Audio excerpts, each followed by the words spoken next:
A road trip can be a cool memory or a very quick way to fall out with your friends and overspend in ways that you didn't even think about.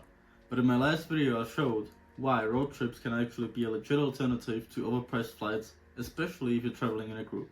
So if you want the actual math comparison, road trip versus flight, check out that video after this one. This one is the follow-up, how to make road trip cheaper, more comfortable and actually fun with no drama. But a quick disclaimer, this is mainly for group travel.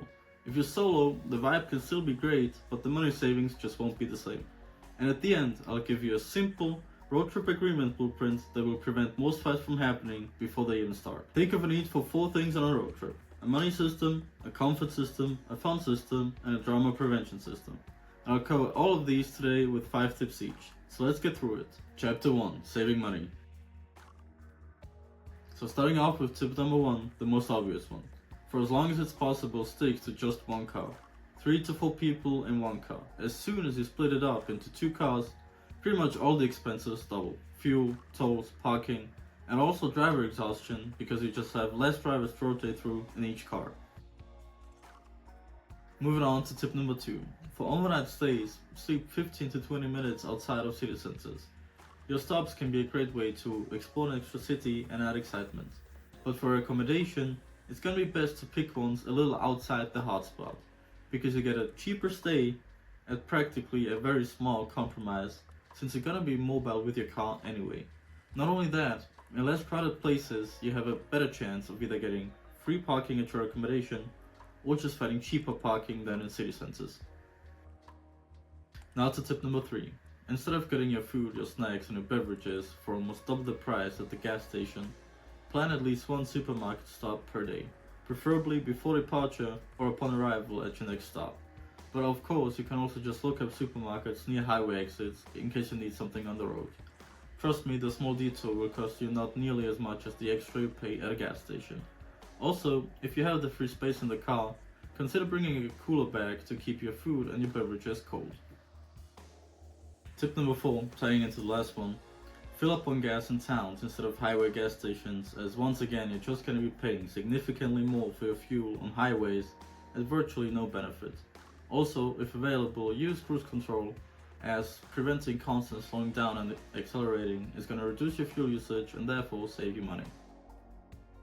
And lastly, tip 5 before we move on into the comfort category. If needed, use a shared expense app like Splitwise or TriCount and log all payments in there to avoid anyone feeling like they paid too much on a certain day. Alright, so now that money is handled, how to ensure comfort? Well, starting off with tip number 1, I want you to incorporate a stop rhythm. Every 2 to 3 hours you're gonna stop for let's say 10 to 15 minutes so that everyone can get out of the car, stretch, get some fresh air and maybe walk a little. Your back will thank you and your mood will improve. Tip 2 is a continuation. Rotate drivers at each stop to make it fair for everyone. Even if one of you, let's say, likes driving and would have no problem doing so for an extended period of time, exhaustion is a real thing, and not only can that impact the mood of that person long term, but it can also endanger the whole group if the driver gets even just sleepy or less attentive, let's say. So make it clear up front. If the driver even just feels slightly bad or tired, he's obliged to tell you and get switched out right at the next possible stop.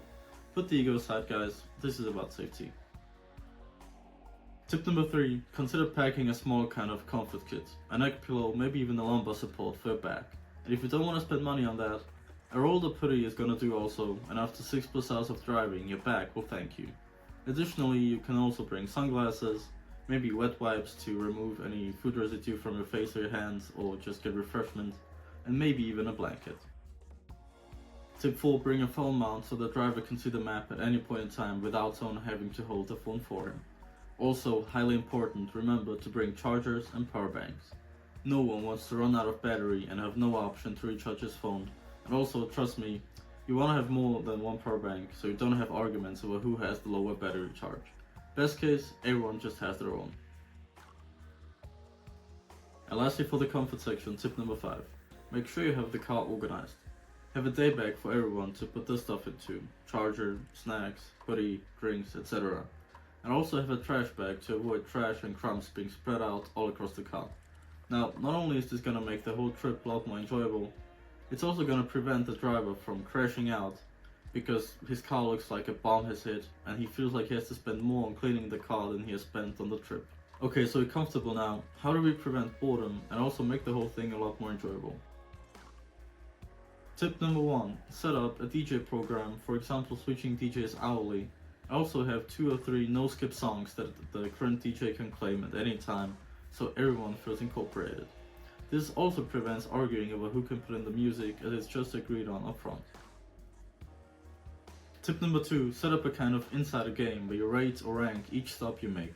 The coffee, the toilets, the surroundings, anything funny that might happen there or jokes made there, just to keep the morale up and also make a simple drive something way more memorable. Tip number 3. Consider including planned stops at special places along the route, like let's say viewpoints, lakes, or just cool cafes, because this is what turns drives into stories. Tip number 4. Pick or create games that you can play during the drive. Like let's say a bingo where everyone writes down a couple of things that they could see or that could happen on the drive, and the first person to tick all of them off wins.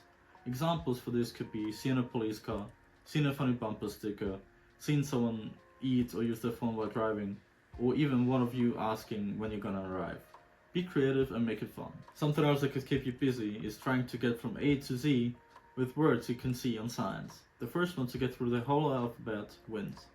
Or you can also create a half game, half rule. No complaints without a solution.